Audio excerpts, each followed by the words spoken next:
नमस्कार दोस्तों, उम्मीद करता हूँ कि आप लोग कंटिन्यूटी के साथ लेक्चर देख रहे होंगे। ठीक है, और कंटिन्यूटी के साथ देखेंगे तो बहुत अच्छे से समझ में आ जाएगा। ठीक है, इसके ठीक पहले वाले लेक्चर में हम लोगों ने भारतीय संविधान के 22 भाग और 12 अनुसूचियों के बारे में डिटेल से पढ़ चुके हैं। आज की क्लास में हम पढ़ने वाले हैं, आज की क्लास में अध्याय 3, जिसमें संविधान की उद्देशिका, विशेषताएँ और नागरिकता को पढ़ेंगे। ठीक है, इसमें अर्थात 2 भाग इसी अध्याय में पढ़ेंगे। भाग 1 संघ और उसके राज्य क्षेत्र, अनुच्छेद 1 से 4 तक, और भाग 2 नागरिकता का उल्लेख है जिसमें अनुच्छेद 5 से 11 तक। लेकिन इस लेक्चर में आज क्या पढ़ने वाले हैं हम लोग, तो भारतीय संविधान की उद्देशिका या प्रेम्बल या प्रस्तावना के बारे में। ठीक है, कि प्रस्तावना संबंधित जितने भी प्रश्न बनते हैं वो पढ़ेंगे। ठीक है, और पिछली क्लास में जो अनुसूचियों से संबंधित एक ट्रिक बतानी थी वो दिमाग से स्किप कर गया था, उसे यहाँ पर डिस्कस कर लेंगे। अब एक बात ध्यान ये रखना है कि अब के जो चैप्टर आगे अब हम पढ़ने वाले हैं उसमें फैक्ट के साथ साथ अब कॉन्सेप्ट अर्थात समझ डेवलप होना ज़रूरी है। इसलिए आप रिलैक्स मोड में एक बार मेरे साथ अच्छे से पढ़ लीजिए। ठीक है, पॉलिटी में क्योंकि कॉन्सेप्ट भी यहाँ पे बहुत सवाल बनते हैं फैक्ट के साथ साथ। ठीक है, तो अब आप समझते हुए पढ़ेंगे। अब आप रिलैक्स मोड में आइए। ठीक है, तो आज ये स्टार्ट करते हैं हम लोग अध्याय 3। अध्याय 3 में क्या पढ़ने वाले हैं हम लोग, तो संविधान की उद्देशिका या प्रस्तावना, विशेषताएं एवं नागरिकता, इसका एक पार्ट पढ़ेंगे। ठीक है, तो आज हम लोग क्या पढ़ने वाले हैं, प्रियम्बल या प्रस्तावना। प्रियम्बल और प्रस्तावना की पृष्ठभूमि क्या है, तो ये हम हैंड रिटन नोट्स आपको पढ़ा रहे हैं, कंसाइज वे में दे रहे हैं, इसीलिए हम रिपीटिशन नहीं करेंगे। इसीलिए कह रहा हूँ कंटिन्यूटी के साथ देखिए। जैसे स्रोत, प्रस्तावना या उद्देशिका का स्रोत क्या है, इसका स्रोत कहाँ के संविधान से लिया गया है, प्रस्तावना का प्रावधान कहाँ से, यूएसए से। भाषा कहाँ से ली गई, प्रस्तावना में जो भाषा लिखा है, हम भारत के लोग, भारत को एक संपूर्ण प्रभुत्व संपन्न समाजवादी पंथ निरपेक्ष, इस प्रकार के जो शब्द प्रयोग किए गए वो कहाँ से लिया गया है, तो ये भी मैं बता चुका हूँ कहाँ से लिया गया है, ऑस्ट्रेलिया से। याद है ना, ऑस्ट्रेलिया के संविधान से। ठीक है, इसलिए मैं नहीं लिखा हुआ। और संविधान सभा के द्वारा उद्देशिका या प्रस्तावना को कब स्वीकार्यता माने स्वीकार कब किया गया, इसे भी लिख चुका हूँ, इसीलिए यहाँ नहीं लिखा हूँ। कब आपको याद होगा तो बताइए जल्दी से। हम देखते हैं कि 13 दिसंबर 1946 को 13 दिसंबर 1946 को पंडित जवाहरलाल नेहरू के द्वारा संविधान सभा के सम्मुख उद्देश्य प्रस्ताव को रखा जाता है, और संविधान सभा ने 22 जनवरी 1947 को इसे स्वीकार्यता प्रदान करती है, और उसी ड्राफ्ट या उसी प्रस्तावना या उद्देशिका के बिहाफ पर भारतीय संविधान का लेखन प्रारंभ किया जाता है। ठीक, अब हम लोग आज भारतीय संविधान की प्रस्तावना पढ़ते हैं, और प्रस्तावना में कोई विकल्प नहीं है, प्रस्तावना आपको हूबहू A to Z रटा होना चाहिए। ठीक है, अच्छा, उद्देश्य प्रस्तावना में, उद्देशिका या प्रस्तावना में अच्छे से क्यों पढ़ना है मैं आपको बता देता हूँ। ठीक है, जैसे अगर कोई भारतीय संविधान की खूबियाँ पूछे, उसके दर्पण को पूछे, उसकी की पॉइंट को पूछे, उसकी आत्मा के बारे में पूछे, ठीक है, तो यही प्रस्तावना या प्रेम्बल के ही शब्द बताते हैं। इसीलिए अगर आज अच्छे से इन्हें समझ लेंगे, ठीक है, तो पूरा का पूरा एक तरीके से पॉलिटी की, ठीक है, जिस्ट आपको समझ में आ जाएगा। ठीक है, तो कोई जल्दी नहीं, आप रिलैक्स मोड में यहाँ समझते जाइए। तो क्या है, हम भारत के लोग, ठीक है, हम भारत के लोग भारत को एक संपूर्ण प्रभुत्व संपन्न समाजवादी में देख लीजिए, यहाँ पर एक स्टार लगा है। समाजवादी, पंथ निरपेक्ष, यहाँ पर भी स्टार लगा है। पंथ निरपेक्ष लोकतंत्रात्मक गणराज्य बनाने के लिए तथा उसके समस्त नागरिकों को, ठीक, यहाँ आप समझते जाइए, यहाँ लिखा है हम भारत के लोग। इसका ये मतलब है कि अगर कहा जाए कि इस संविधान को लिख कौन रहा है, या इस संविधान को पावर कौन दे रहा है, या इस संविधान को कौन स्वीकार करेगा, या बना कौन रहा है, या इस संविधान की शक्ति का मूल आधार क्या है, तो हम भारत के लोग, हम भारत के लोग। क्लियर। आगे है भारत को, यहाँ अगर पूछे कि किसके लिए प्रावधान किया गया है, तो भारत को माने देश को क्या बनाना चाहते हैं, देश को बनाना चाहते हैं संपूर्ण प्रभुत्व संपन्न, माने एक सोवरेन कंट्री बनाना चाहते हैं, और समाजवादी, पंथ निरपेक्ष, लोकतंत्रात्मक गणराज्य बनाने के लिए, क्या बनाने के लिए? लोकतंत्रात्मक गणराज्य बनाने के लिए। क्लियर? अच्छा, ये तो राष्ट्र के लिए ऐसी व्यवस्था है, तथा उसके समस्त नागरिकों को, माने संविधान निर्माताओं ने सिर्फ राष्ट्र की कल्पना नहीं किया है कि ऐसा ऐसा बनाएंगे, बल्कि उस राष्ट्र में रहने वाले समस्त नागरिकों के बारे में भी सोचा है। क्या सोचा है? समस्त नागरिकों के बारे में सोचा है कि उन्हें क्या देना है? सामाजिक, आर्थिक, राजनैतिक न्याय। उन्हें क्या देना है? समस्त नागरिकों को सामाजिक, आर्थिक, राजनैतिक न्याय उपलब्ध कराना है। अर्थात न्याय कितने प्रकार के हैं? 3 प्रकार के उन्हें न्याय प्राप्त कराने हैं। और विचार, अभिव्यक्ति, विश्वास, धर्म और उपासना की स्वतंत्रता, माने स्वतंत्रता की भी बात की गई है, लेकिन कितने प्रकार की स्वतंत्रता का उल्लेख है प्रस्तावना में? 5 प्रकार की। और प्रतिष्ठा और अवसर की समता, किसके बारे में और उल्लेख है? समता, माने समता कितने प्रकार की है? 2 प्रकार की समानता या समता का उल्लेख है। तो भारत के नागरिकों को 3 प्रकार का न्याय, 5 प्रकार की स्वतंत्रता और 2 प्रकार की समता का उल्लेख भी किया गया है इसमें। अब एक एक करके समझ लीजिए। यहाँ पर लिखा है, देखो ऊपर जो हम भारत के लोग ये सब लिखा है उसे हम आगे डिस्कस कर लेंगे, ठीक है। और यहाँ से ये डिस्कस कर लेते हैं। सामाजिक, आर्थिक और राजनीतिक न्याय, क्या आप इसे विजुअलाइज कर सकते हैं? देखिए भारत में क्या है, भारत में सामाजिक, आर्थिक, राजनीतिक न्याय है।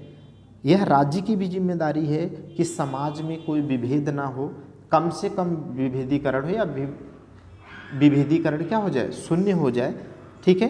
तो सामाजिक आर्थिक न्याय कैसे होगा कि कोई भी समाज के व्यक्ति कहीं भी जा सके, कोई भी व्यापार कर सके, आर्थिक गतिविधि में लिप्त हो सके, या कोई भी व्यक्ति, राजनीतिक न्याय का मतलब क्या है? कोई भी व्यक्ति, एक सामान्य व्यक्ति भी चुनाव लड़ सकता है, ठीक है। एक महिला हो, अर्थात लैंगिक कोई भेद नहीं है, कोई महिला हो, पुरुष हो, कोई ग्रामीण व्यक्ति हो, कोई जनजातीय व्यक्ति हो, कोई भी किसी भी प्रकार का आर्थिक गतिविधि में काम कर सकता है और राजनीति में भाग ले सकता है।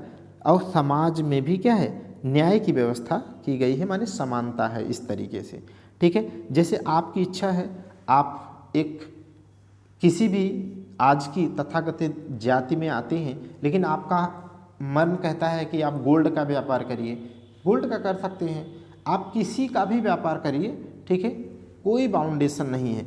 यही है न्याय, ठीक है। तो 3 प्रकार के न्याय की व्यवस्था की गई है। और क्या है? स्वतंत्रता देख लीजिए। स्वतंत्रता 5 प्रकार की है। तो कौन कौन सी? विचार की स्वतंत्रता, जैसे हमारे मन में क्या विचार आ रहे हैं, ठीक है, राजनीति को लेकर के, समाज को लेकर के, अर्थात हम अपने अंतर मन में आराम से सोचने के लिए स्वतंत्र है। मतलब अपने विचार के प्रति हमें क्या है? स्वतंत्रता है। उसमें आप हस्तक्षेप या कोई अन्य हस्तक्षेप नहीं कर सकता है, कोई बाउंडेड नहीं कर सकता है कि नहीं यही तुम सोचो, ठीक है। इस बात की भी संविधान निर्माताओं ने इतनी बारीकी से समझ से स्वतंत्रता की बात कही है। और क्या है? अभिव्यक्ति। अब आप भारत जैसे देश में रहते हैं, इतने खूबसूरत, ऐसा खूबसूरत देश और आपको कहीं मिलेगा नहीं। चाहे राजनीति वाले राजनीतिज्ञों को देख लो, जो मन में आता है अनाप शनाप उल्टी करते हैं। आप यूट्यूबर चैनल पे देख रहे हैं, इस समय इतनी घटनाएं हो रही हैं, कोई कुछ भी उल्टी कर रहा है, माने एकदम धड़ल्ले से बोल रहा है और कह क्या रहा है? अभिव्यक्ति की आज़ादी है। लेकिन अगर देखो कितना खूबसूरत देश है, अगर यही अभिव्यक्ति की आज़ादी की बात करें किम जोंग उन के यहाँ उत्तर कोरिया में, तो आप सोचो क्या हाल होता आपका, ठीक है। तो अभिव्यक्ति की आज़ादी है अपने यहाँ। विश्वास की भी स्वतंत्रता है।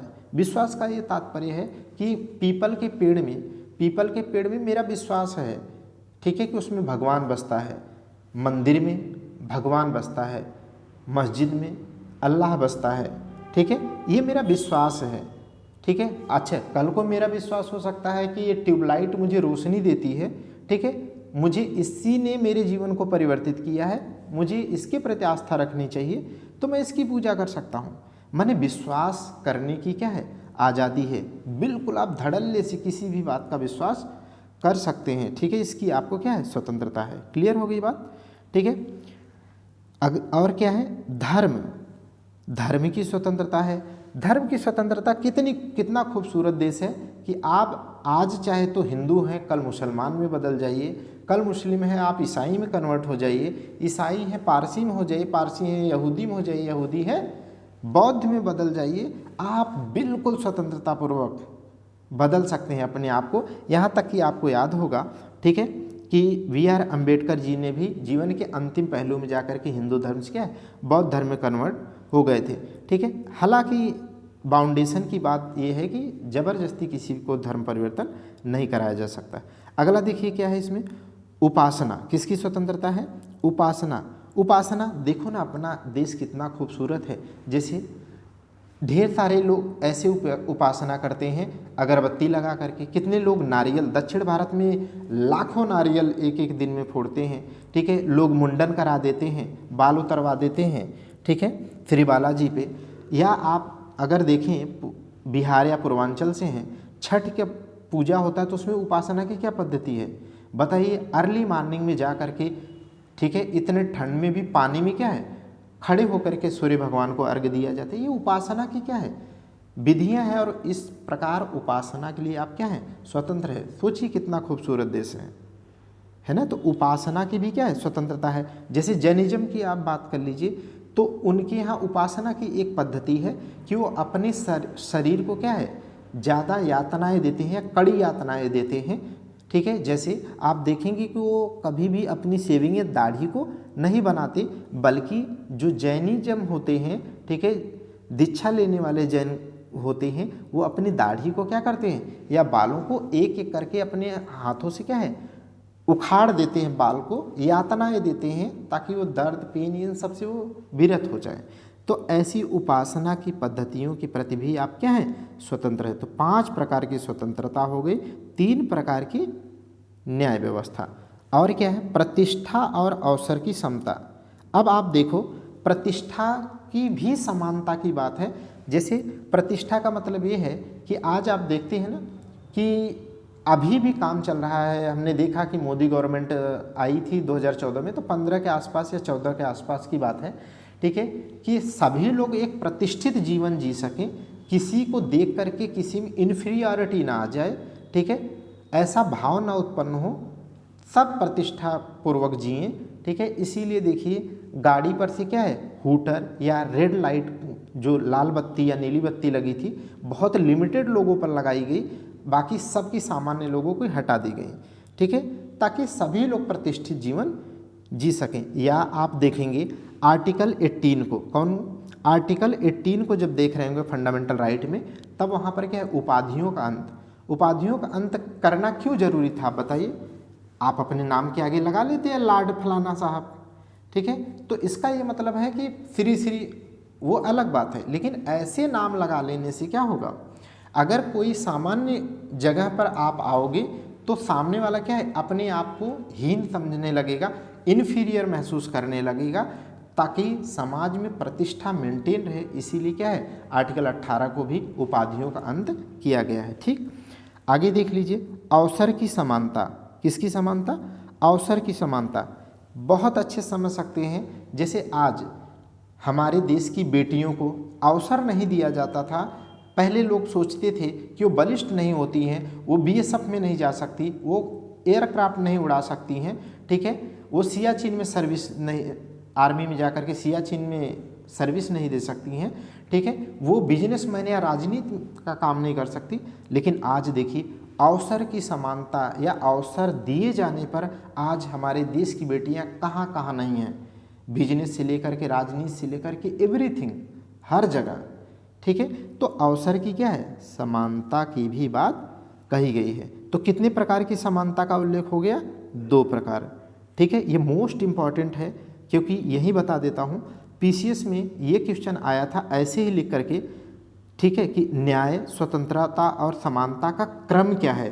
तो एक ऐसे पूछता है, लेकिन इस बार लास्ट टाइम क्या पूछा था, ऐसे 2, 3, 5 या 5, 3, 2, ठीक है, यही न्याय, स्वतंत्रता और समानता, ऐसा क्रम पूछ लिया था। तो कुछ भी पूछ सकते हैं, आप रट लो। सामाजिक, आर्थिक, राजनीतिक न्याय 3 प्रकार के न्याय हैं, 5 प्रकार की स्वतंत्रता और 2 प्रकार की समता।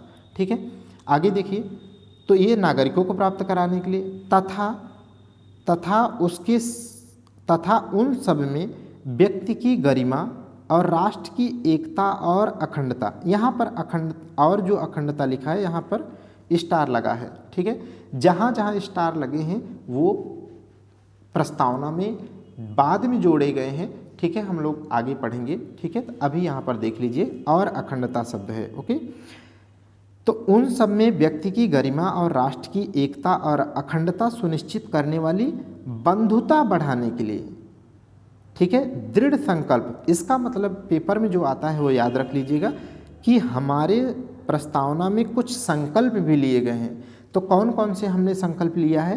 तो एक तो लिया है व्यक्ति की गरिमा। संकल्प क्या क्या लिया है? एक तो लिया है कि व्यक्ति की गरिमा और राष्ट्र की एकता और अखंडता, ठीक है, साथ ही साथ बंधुता बढ़ाने के लिए।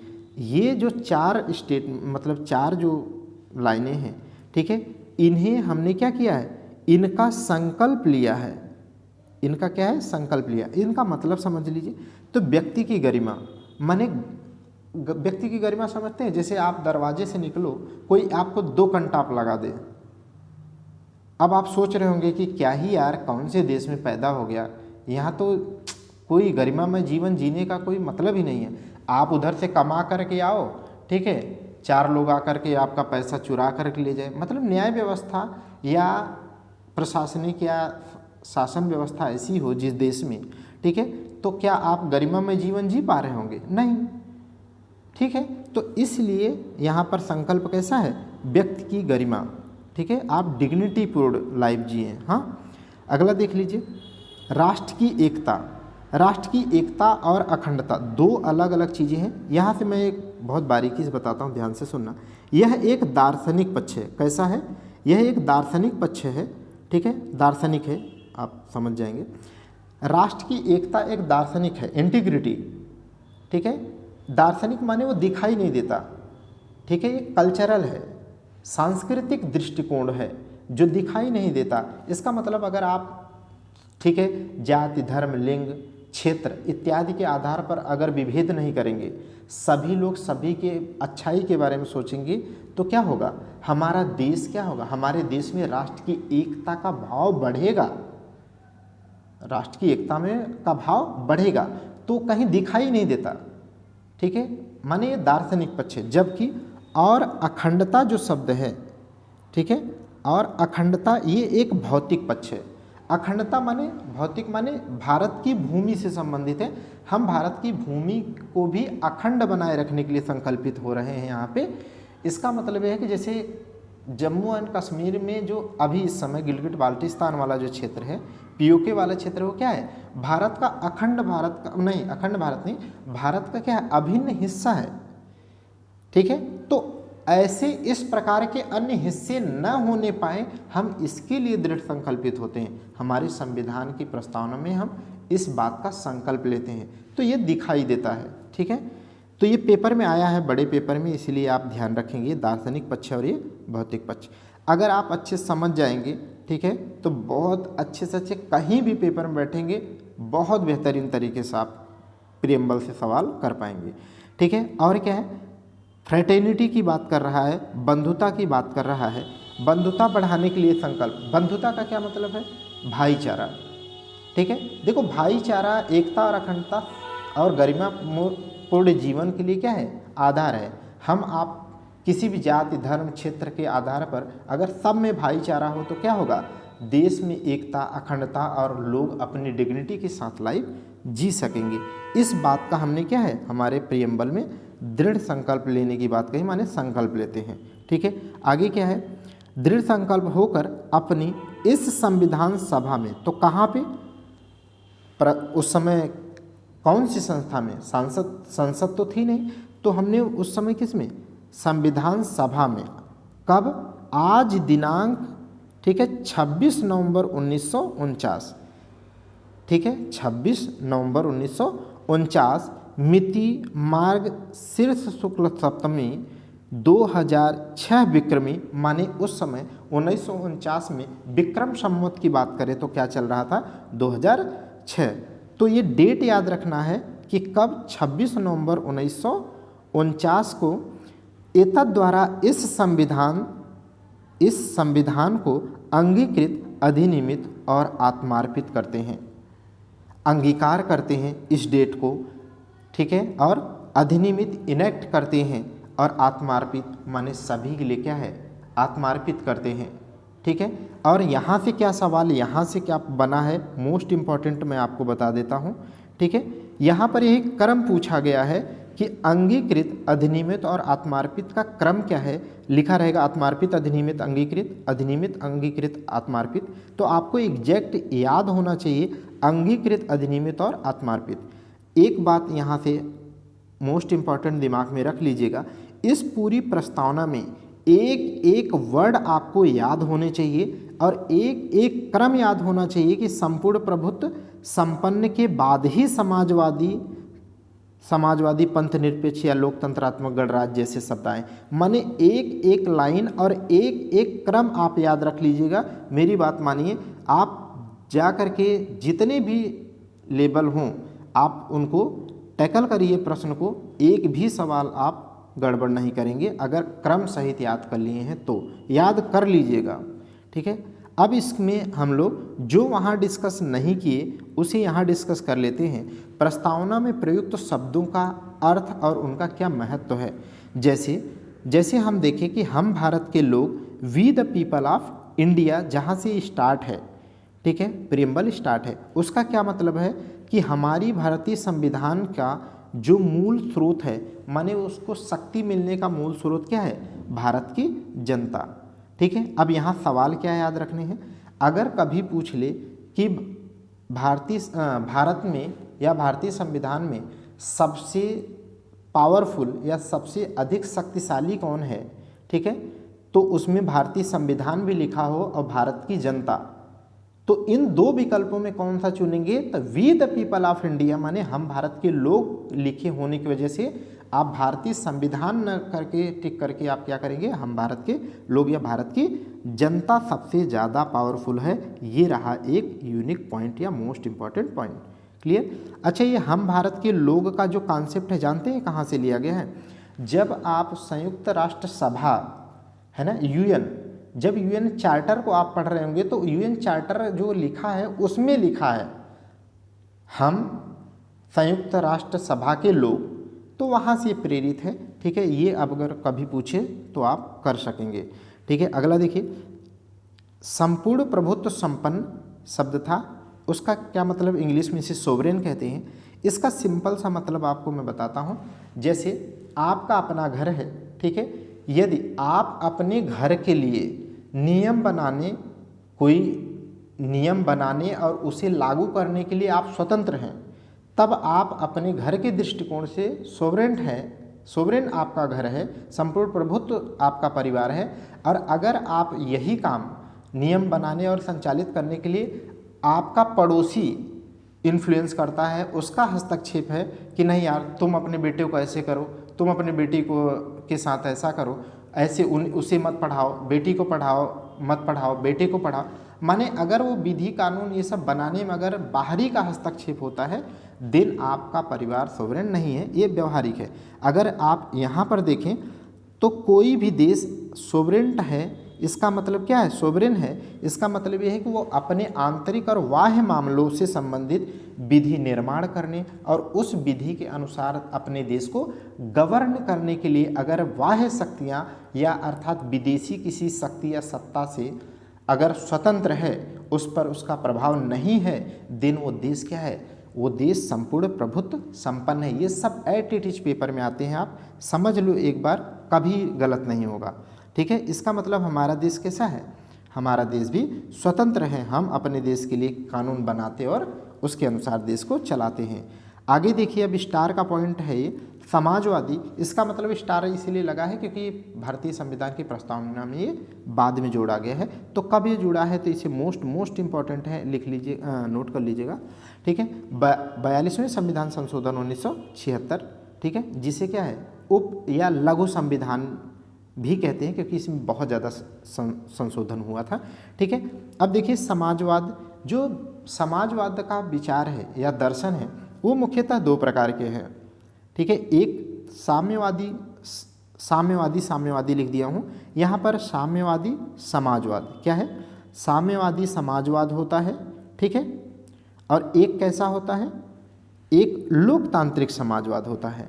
भारत में कौन सा समाजवाद है, तो भारत में समाजवाद है कौन सा, लोकतांत्रिक समाजवाद। तो दोनों में अंतर देख लीजिए। जो साम्यवादी समाजवाद होता है यह एक ऐसी विचारधारा है समाजवाद की जिसमें पूरे देश के संपूर्ण संसाधनों पर राज्य का कंट्रोल हो, माने सरकार का नियंत्रण अगर हो तो उसे साम्यवादी समाजवाद कहते हैं। जबकि भारत में ऐसा नहीं है। आपको अच्छे से याद होगा 1991 का जो एलपीजी रिफॉर्म आया, ठीक है, एलपीजी रिफॉर्म जो आया, औद्योगिक नीति 1991 आई, ठीक है, उसमें क्या है लाइसेंसिंग रूल हटा दिया गया। कहने का मतलब ये क्या है कि जो जरूरी नहीं है उस पर राज्य अर्थात सरकारों का हस्तक्षेप नहीं है, सभी के लिए लाइसेंस की आवश्यकता नहीं है, प्राइवेट को भी मौका मिलना चाहिए। इसका मतलब अपने यहाँ लोकतांत्रिक समाजवाद है। इसका अर्थ ये है कि जिस पे जरूरी हो उसी पर सरकार का नियंत्रण हो, अदरवाइज क्या हो, अदरवाइज जो है प्राइवेट प्लेयर भी काम कर सकें, अर्थात प्राइवेट प्लेयर का भी क्या हो, काम हो। जबकि साम्यवादी समाजवाद में क्या है, सब कुछ सरकार ही करती है। जैसे रूस में साम्यवादी समाजवाद की वजह से ही क्या है, वहाँ का आगे चल कर के रूस का डिसइंटीग्रेशन हो गया था। लोकतांत्रिक समाजवाद है भारत में, ठीक है, समझ गए ना लोकतांत्रिक समाजवाद का क्या मतलब होता है। अगला देखिए, फिर से स्टार पॉइंट आ गया यहाँ पर, पंथ निरपेक्ष सेकुलर, ठीक है। हालांकि सेकुलर शब्द जो है 42वें संविधान संशोधन 1976 के द्वारा बाद में जोड़ा गया प्रस्तावना में, जबकि भारत का जब से आप इतिहास देखेंगे प्राचीन काल से भारत क्या है, सेकुलर रहा है और रहेगा, ठीक है। क्योंकि विभिन्न धर्मों के लोग, विभिन्न संप्रदाय मत मजहब के लोग यहाँ क्या है आराम से इजीली प्राचीन काल से ही रह रहे हैं। तो सेकुलर शब्द तो बाद में जोड़ा गया है, ठीक है। तो समझ पा रहे हैं ना। तो पंथ निरपेक्ष का क्या मतलब है, यहाँ पर मोस्ट इम्पॉर्टेंट। अच्छा हाँ, यहाँ ध्यान रखिएगा, अगर पेपर में आए कि प्रस्तावना में पंथ निरपेक्ष शब्द जोड़ा गया और धर्म निरपेक्ष शब्द जोड़ा गया, ठीक है, ये दोनों ही विकल्प हों, ए विकल्प में पंथ निरपेक्ष और बी विकल्प में क्या हो, धर्म निरपेक्ष, तो आप कौन सा टिक करेंगे। दोनों की इंग्लिश तो सेकुलर ही होती है, लेकिन हिंदी में आप याद रखेंगे धर्म निरपेक्ष आप टिक नहीं करना, पंथ निरपेक्ष शब्द का प्रयोग किया गया है, ठीक है। अब पंथ निरपेक्ष का मतलब आप समझ लो। पंथ निरपेक्ष का मतलब ये होता है कि कोई भी राज्य, ठीक है, राज्य का कोई अपना धर्म नहीं होगा। आपने देखा क्या कि उत्तर प्रदेश सरकार में हिंदू धर्म को प्रायोरिटी दी जाए, माने हिंदू धर्म हो, ठीक है, ऐसे असम में, ठीक है, मुस्लिम धर्म हो, ठीक है, दिल्ली में पारसी हो, ऐसा मतलब अलग अलग राज्यों का क्या अपना अपना धर्म है क्या, भारत में ऐसा देखा क्या, नहीं। इसका मतलब यही है कि हमारा देश कैसा सेकुलर है, माने राज्य का अपना कोई धर्म नहीं होगा, इसी को कहते हैं पंथ निरपेक्ष होना। मोस्ट इम्पॉर्टेंट है, याद रख लीजिएगा। अर्थात राज्य सभी धर्मों को समान संरक्षण देगा या सभी धर्मों को समान दृष्टिकोण से देखेगा, समान नजरिए से देखेगा, ये है पंथ निरपेक्ष। कब जोड़ा गया, 42वें संविधान संशोधन 1976 के द्वारा, ठीक है। आगे देख लीजिए, यहाँ पर है डेमोक्रेसी, लोकतंत्र, ठीक है। तो लोकतंत्र का क्या मतलब है, लोकतंत्र का मतलब है कि जन सामान्य माने लोगों का एक सिस्टम तंत्र हो जिससे शासन की व्यवस्था, प्रशासन की व्यवस्था संचालित की जाती हो, बस, ठीक है, सिंपल लैंग्वेज में। जैसे अब्राहम लिंकन की बात करें, उनके शब्दों में क्या है, वो कहते उनके अनुसार डेमोक्रेसी क्या है, जनता के लिए जनता द्वारा स्थापित जो शासन हो उसी को लोकतंत्र कहते हैं। अच्छा, आप अपने यहाँ समझ लो ना, हम भारत के लोग क्या करते हैं, पार्लियामेंट के एमपी को, मेंबर ऑफ पार्लियामेंट माने सांसद को चुनते हैं, मतलब वोट देते हैं, प्रत्यक्ष निर्वाचित करते हैं, वो संसद भवन में जाते हैं, ठीक है, वो हमारा प्रतिनिधित्व करते हैं, वो हमारे लिए विधि बनाते हैं। अच्छा, वो हमारे द्वारा चुन के जाते हैं, वहाँ विधि बनाते हैं, वो विधि एलियन पे तो लागू करते नहीं, वो हमारे ही ऊपर तो लागू करते हैं प्रशासन के दृष्टिकोण से, माने हमारे ही द्वारा गए, हमारे ही लिए बनाए और हमारे ही ऊपर इम्प्लीमेंट करते हैं। यही तो है लोकतंत्र। क्लियर हो गई बात, ठीक है। तो ये सिंपल शब्दों में। अगला देख लीजिए, गणराज्य का उल्लेख उसमें था, ठीक है। तो गणराज्य का मतलब क्या है, मोस्ट इंपॉर्टेंट, एक बार बता चुका हूँ। बहरहाल गणराज्य का मतलब ये होता है कि किसी भी देश का जो राष्ट्राध्यक्ष हो, जो राष्ट्र प्रमुख हो, वह निर्वाचित होता हो, न कि वंशानुगत, ठीक है। वंशानुगत अगर होता तो आज हमारे देश में कौन होते, ठीक है। तो जो कांग्रेस पार्टी के लोग, मान के चलिए आज मान लेते हैं कि राहुल गांधी जी क्या होते, हमारे देश के महामहिम राष्ट्रपति हुआ करते, ठीक है। लेकिन हमारे संविधान निर्माताओं ने क्या कहा, हम भारत के लोग भारत को क्या बनाना चाहते हैं, तो उसमें लिखा है गणतंत्रात्मक राज्य, ठीक है। तो वो क्या देखना चाहते थे। अच्छा, ये बात समझते रहोगे तभी आगे के स्टेटमेंट आपको समझ में आएंगे कि कैसे भारतीय संविधान की प्रस्तावना, ठीक है, संविधान निर्माताओं के जानने समझने या उनके विचारों समझने की कुंजी थी। यह भारतीय संविधान का दर्पण या उसकी आत्मा, समझ गए ना, इसी से समझ में आएगा, ठीक है। अगला पॉइंट इसमें देख लीजिए, नागरिकों को समान दृष्टिकोण। अच्छा, गणराज्य में ये भी बात होती है कि नागरिकों को समान दृष्टि से देखा जाता है। इसका क्या मतलब है, एक सामान्य व्यक्ति जैसे आप अपने चाहे किसी भी क्षेत्र से आते हैं, किसी भी मत मजहब जाति धर्म से आते हैं, लिंग से आते हैं, ठीक है, आप अपने कर्तव्य, आप अपनी निष्ठा, अपने बलबूते क्या है, राष्ट्रपति बन सकते हैं, प्रधानमंत्री बन सकते हैं, है ना। तो ये है गणतंत्र, माने हर नागरिक क्या है हमारे यहाँ समान दृष्टिकोण से देखा जाता है। यह गणराज्य की बात है, ठीक है। अगला देख लीजिएगा, प्रमुख जो संकल्प हैं, जो प्रमुख संकल्प हैं, तो आपने देखा कि भारतीय प्रस्तावना में क्या है, कुछ संकल्प की भी बात की गई है। तो कौन कौन से संकल्प हैं वो आप याद रख लीजिए। 3 प्रकार के न्याय, स्वतंत्रता और समानता प्रदान करने के, नागरिकों को न्याय, स्वतंत्रता और समानता प्रदान करने की का संकल्प लिया गया है, और बंधुता बढ़ाने का संकल्प लिया गया है। अच्छा, कौन कौन सी बंधुता बढ़ानी है या बंधुता किसके लिए, तो आप देखे होंगे राष्ट्र की एकता और अखंडता, और एक चीज़ और थी, व्यक्ति की गरिमा। व्यक्ति की गरिमा, राष्ट्र की एकता और अखंडता को बढ़ाने के लिए हम बंधुता बढ़ाते हैं, ठीक है। तो ये हमारे प्रमुख संकल्प थे। क्या क्या संकल्प का उल्लेख भारतीय संविधान की प्रस्तावना में किया गया है, ठीक है।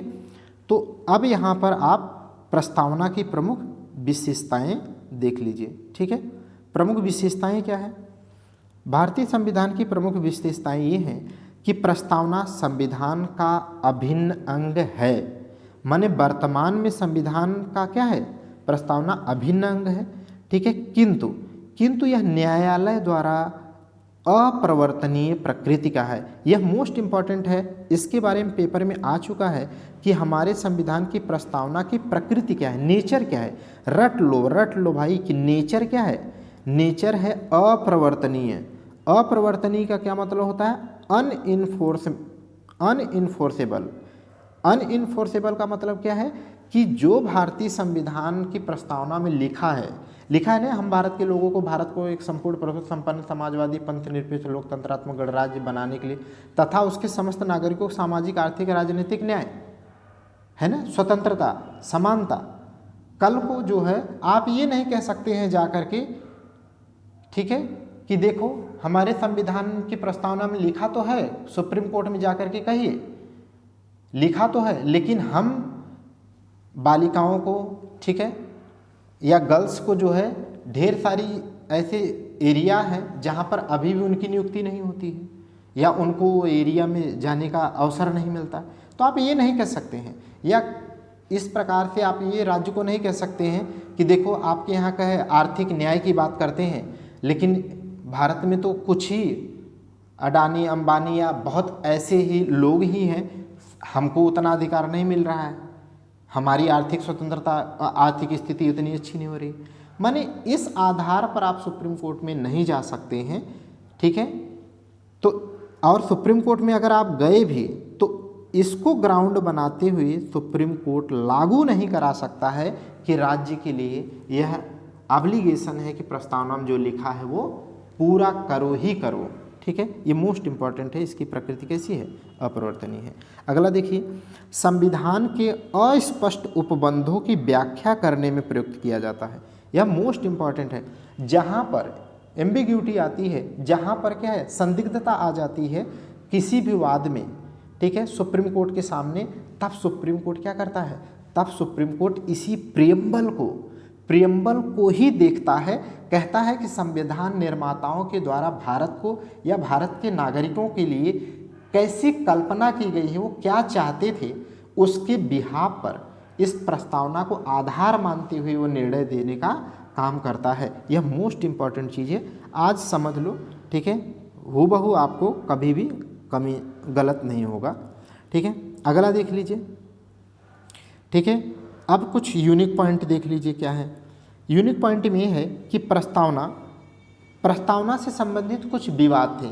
विवाद में क्या थे कि क्या प्रस्तावना संविधान का अंग है भी या नहीं माना जाए, ठीक है। तो उससे संबंधित कुछ केस हैं, उन्हें रट लीजिएगा, वाद हैं, ठीक है, मोस्ट इम्पॉर्टेंट है। एक केस है इनरी बेरूबारी केस 1960 का। उसमें सुप्रीम कोर्ट ने ये कहा कि संविधान का अंग प्रस्तावना या उद्देशिका संविधान का अंग नहीं है। क्या है, नहीं है, ये रट लीजिएगा, संविधान का अंग नहीं है। किंतु सुप्रीम कोर्ट ने ये कहा कि संविधान का अंग भले नहीं है, किंतु यह संविधान निर्माताओं के विचारों को समझने की कुंजी है। और यही स्टेटमेंट आता है कि संविधान निर्माताओं के विचारों की समझने की कुंजी क्या है, तो प्रस्तावना है। किस केस में या किस वाद में कहा गया, तो इनरी बेरूबारी वाद में ये बात कही गई, ठीक है। अगला देख लीजिए वाद, गोलकनाथ बना पंजाब राज्य 1967। ये डेट भी रटे रहिएगा। अब पॉलिटी में जितने भी वाद पढ़ेंगे आप, उनकी डेट, जितने संविधान संशोधन, उनकी डेट बहुत इंपॉर्टेंट होती है। तो गोलकनाथ बनाम पंजाब राज्य जो है वो 1967 में आया।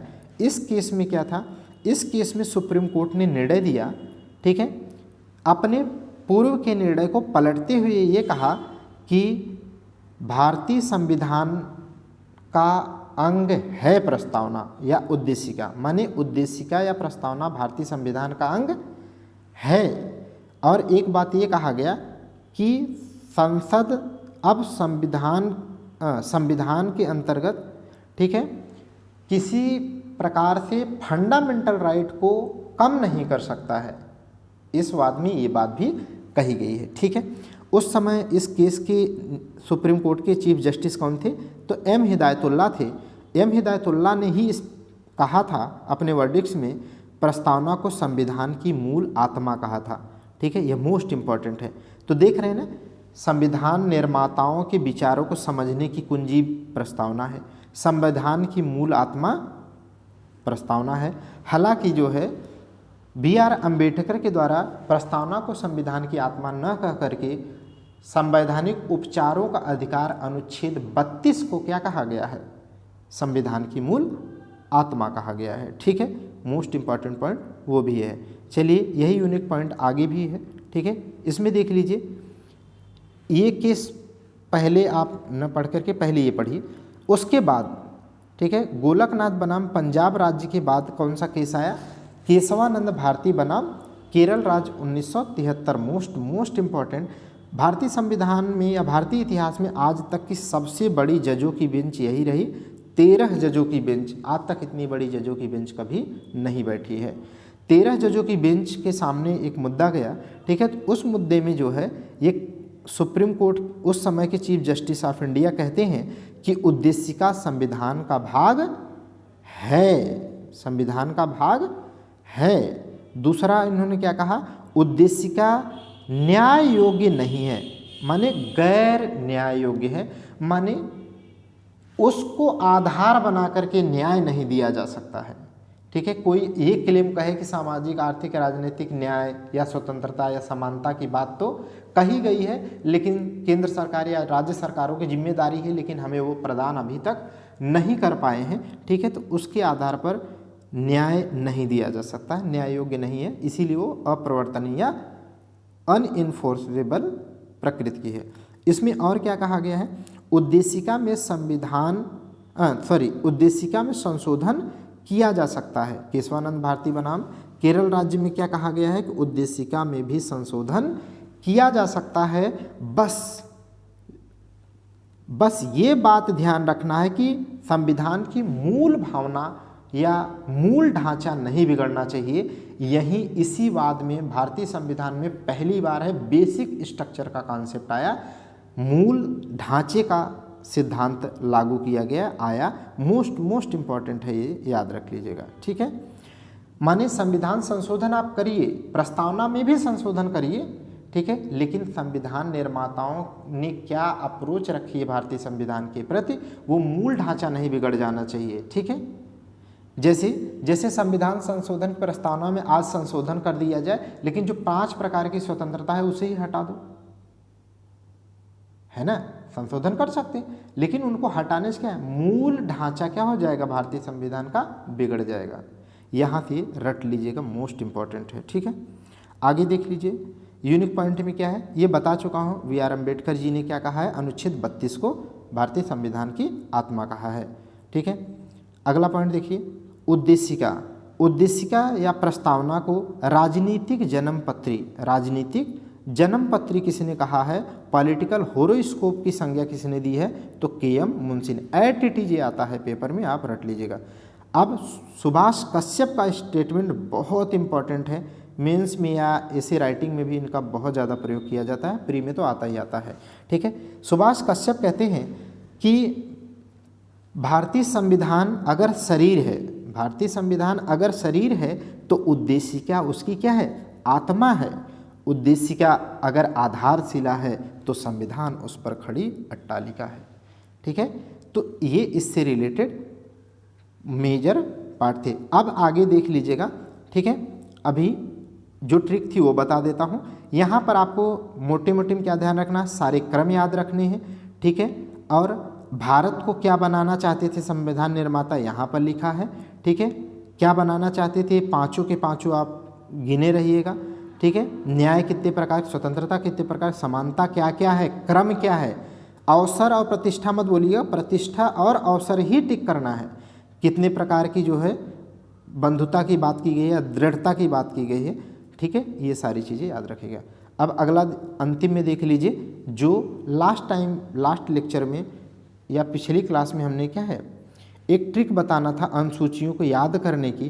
ठीक है, वो छूट गया था, यहाँ पर बता देता हूँ। ठीक, देखो हम लोगों ने वहाँ पर क्रम में सारी की इंग्लिश मैंने लिख दिया था, अब उसको हम आगे नहीं जा रहे हैं। यहाँ से आप देख लो, एक सिंपल सी बात याद रख लो, कैसे याद कर लेंगे, स्पोर्ट्स याद रख लो। क्या याद कर लो,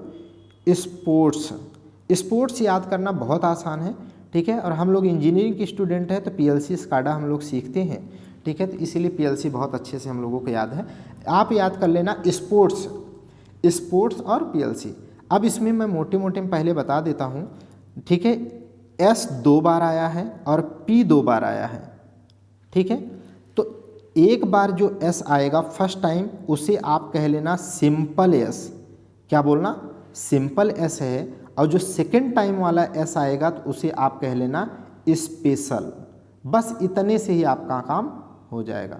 पहले एस को क्या बोलेंगे, सिंपल, और दूसरे एस को क्या बोलेंगे, स्पेशल।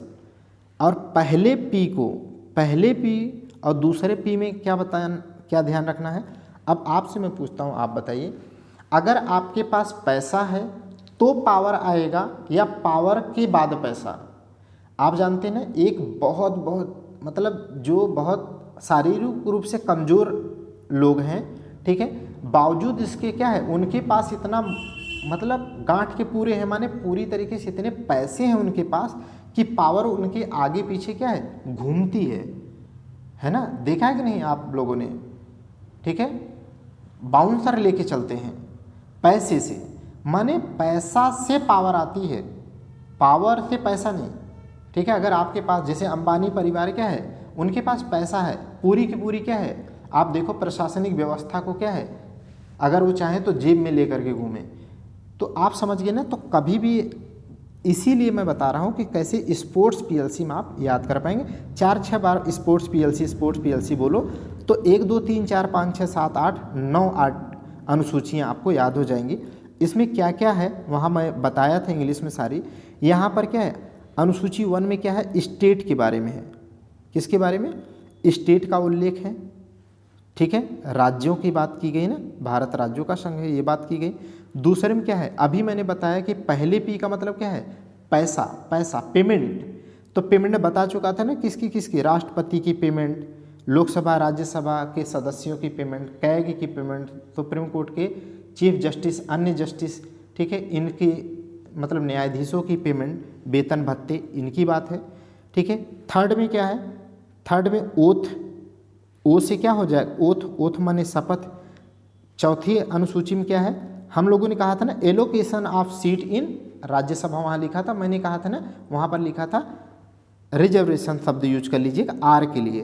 तो रिजर्वेशन ऑफ सीट इन राज्यसभा माने राज्यों को राज्यसभा में किस राज्य के लिए कितनी सीट रिजर्व की गई है, इसकी बात की गई है। जैसे उत्तर प्रदेश में टोटल 31 सीटें राज्यसभा के लिए रिजर्व हैं, ठीक है।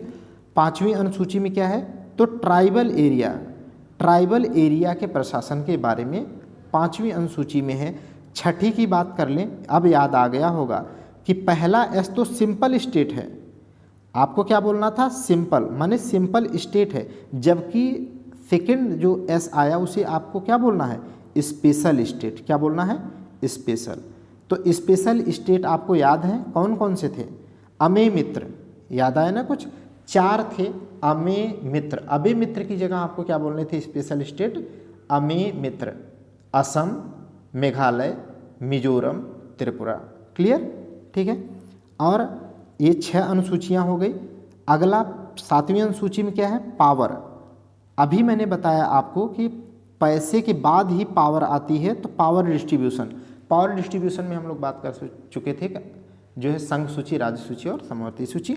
जबकि 8वीं अनुसूची में क्या है, 8वीं अनुसूची में है लैंग्वेज, लैंग्वेज माने भाषा, ठीक है, जो 22 भाषाओं का उल्लेख भारतीय संविधान में है।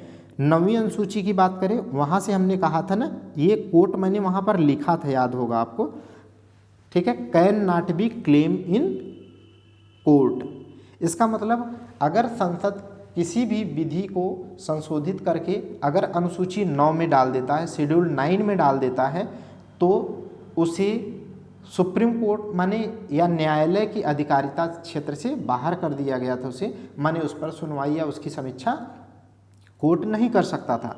हालांकि हम लोगों ने देखा था कोहेल्लो बनाम तमिलनाडु केस 2007 में, ठीक है, ये प्रावधान हटा दिया गया कि उसके अंतर्गत भी उसमें जो शेड्यूल 9 में जो विषय है उसकी भी समीक्षा की जा सकती है। इस प्रकार जो है आपको ये 9-8 अनुसूचियाँ शेड्यूल यहाँ याद हो गए, और आपको 10 तो याद ही है, 10 बस दल बदल से है, 11 पंचायत से है और 12वीं नगर पालिका से है, ठीक है। तो उम्मीद करता हूँ दोस्तों समझ में आया होगा, ठीक है। अब आप किसी से भी रिलेटेड आप क्वेश्चन आप बनाइए, बहुत अच्छे से बना पाएंगे, ठीक है। आज के लिए यहाँ रुकते हैं। Thank you class.